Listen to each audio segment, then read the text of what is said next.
शेर आया शेर आया। ये कहानी एक गोपी नाम के लड़के की, जो एक छोटे से गांव में अपने पिता के साथ रहता था।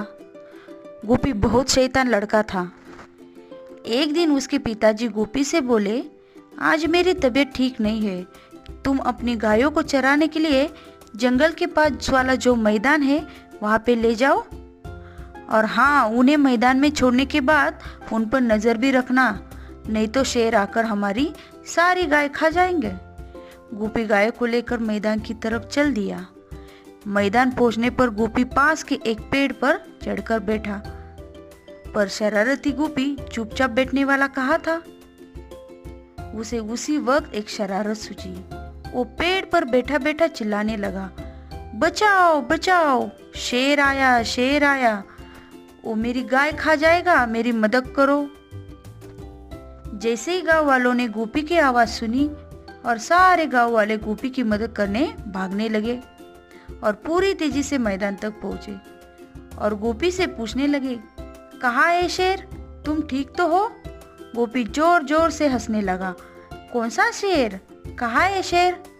गांव वाले गुस्सा हो गए और वापस चल गए। गोपी को अपनी की हुई शरारत पर बहुत मजा आया। शाम होने पर गोपी वापस घर लौट आया। अगले दिन गोपी फिर से मैदान में गाय चराने आ गया। उसने फिर से वही शरारत करने की सोची और चिल्लाने लगा, बचाओ बचाओ, शेर आया। आज फिर गोपी की आवाज कुछ लोगों ने सुन ली, जिनको गोपी की शरारत के बारे में पता नहीं था। वो गोपी की मदद करने के लिए मैदान की तरफ दौड़े।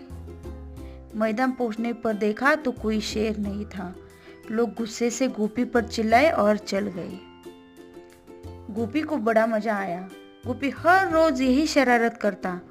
गांव वाले भी उसकी इस शरारत को अच्छे से समझ गए थे।